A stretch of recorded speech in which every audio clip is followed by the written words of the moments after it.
News now, NYPD making 2 more arrests, illegal immigrants, and that attack on officers. Those suspects also allegedly stole an officer's cell phone. Well, that'll help them track you down. So a 5th illegal immigrant accused of attacking 2 New York City police officers over the weekend showed no remorse or regret. He was seen, as you can see, giving his 2 middle fingers to the cameras moments after being released with...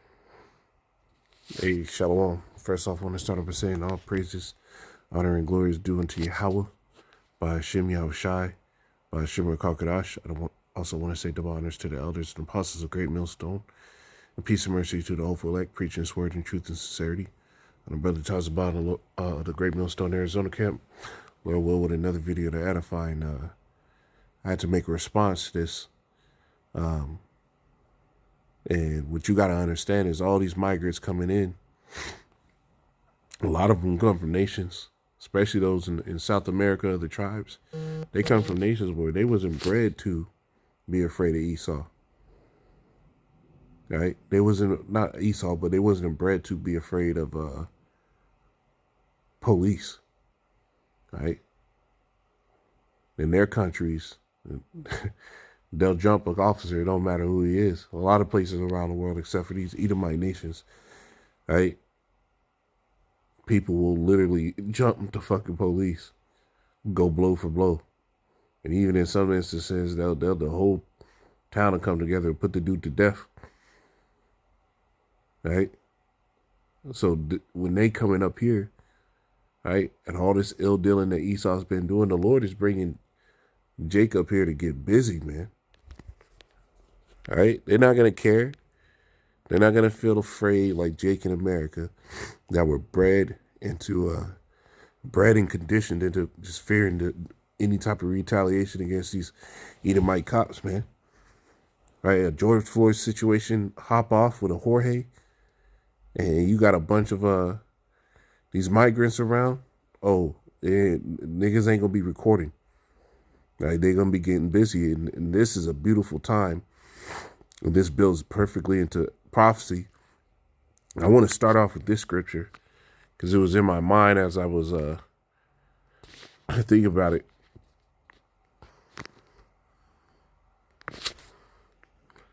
This is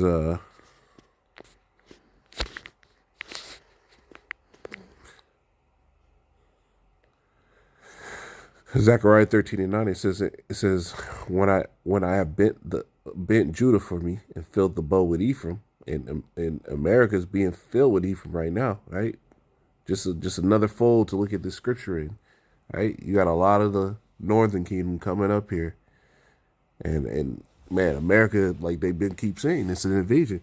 America's being filled with the tribes to bring forth judgment on Esau and you 2/3 niggas and the other heathen that are here, and also be judged. So this is happening. It says, and raise thy sons, O Zion, against thy sons, O Greece, and made thee as a sword of a mighty man. Right? So Ephraim is filling up this place right now. And pretty, when all the disparity and stuff starts going on, there's going to be a time, because the scriptures tell you that Judah will become a terror. And also there's another one going back in the scriptures.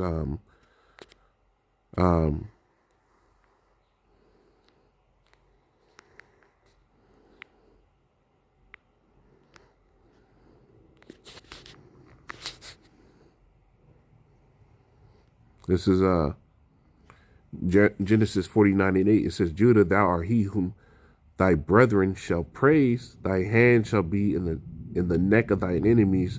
Thy father's children shall bow down before thee. You see? So right now, Ephraim is getting filled in the bow. And Judah, the Lord said, is going to bend them, right, to come against thy sons, O Greece.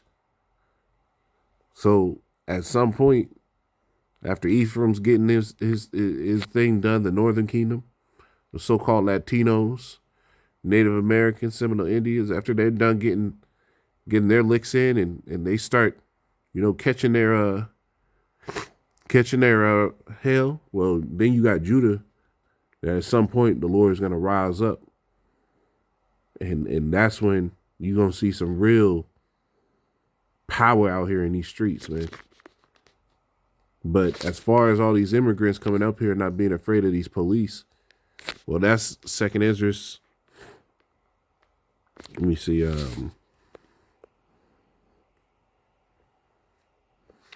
Second Ezra's. Might be the 15th chapter.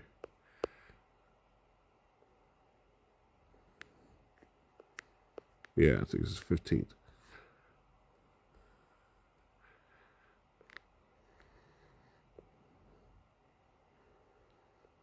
Second Ezra's 15 and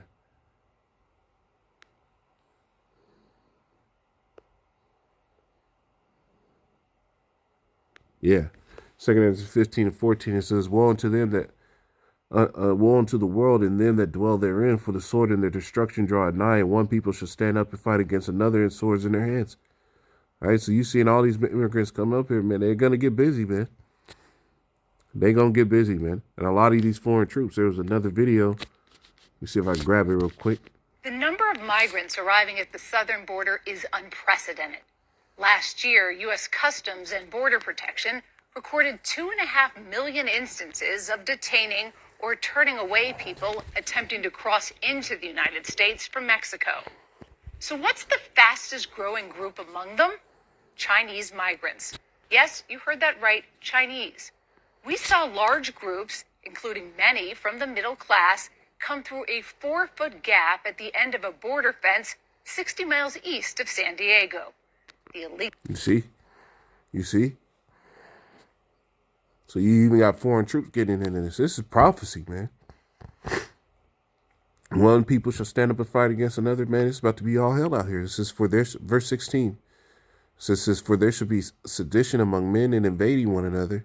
They shall not regard their kings nor princes, and the course of their actions shall stand in their power. Right? That emboldened sense of I'm gonna do what I want, that's gonna grow.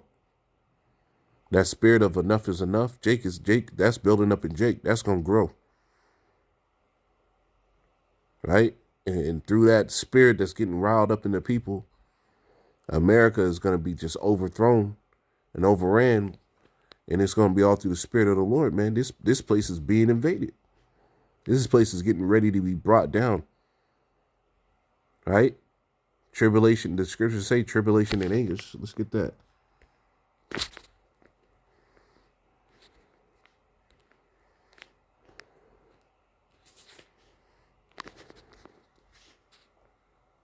This is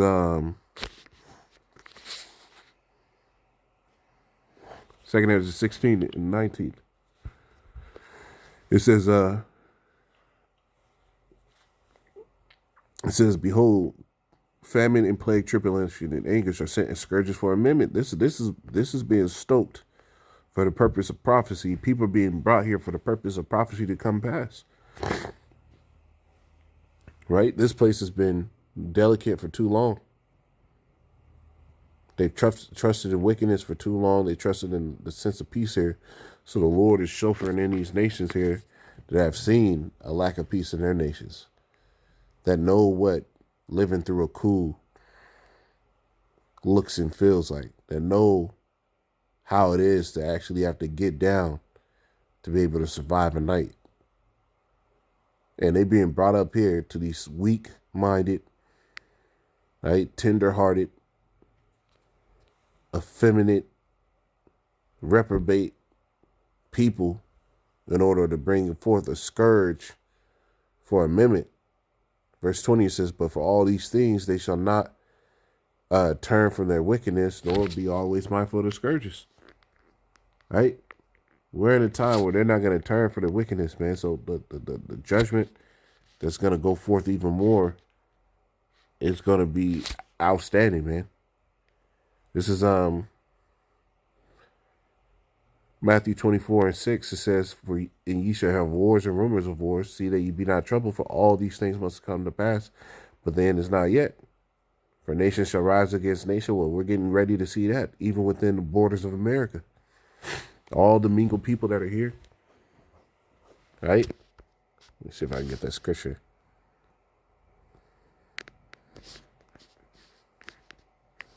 This is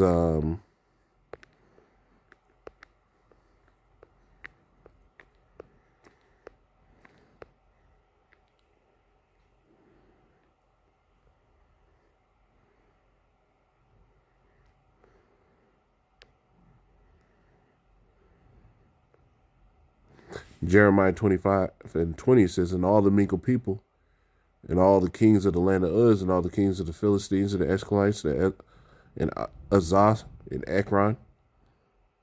No, that's not the right one.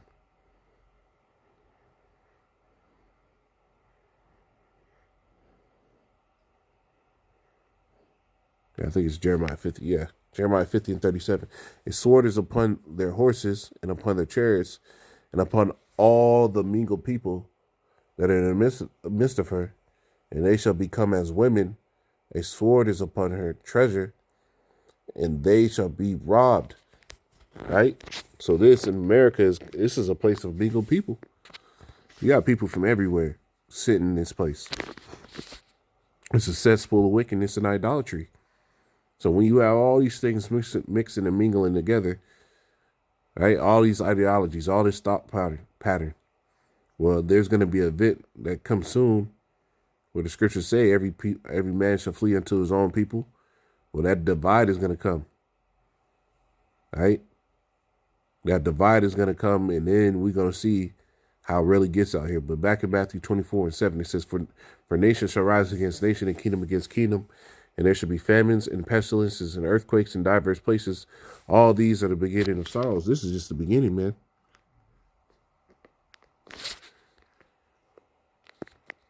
This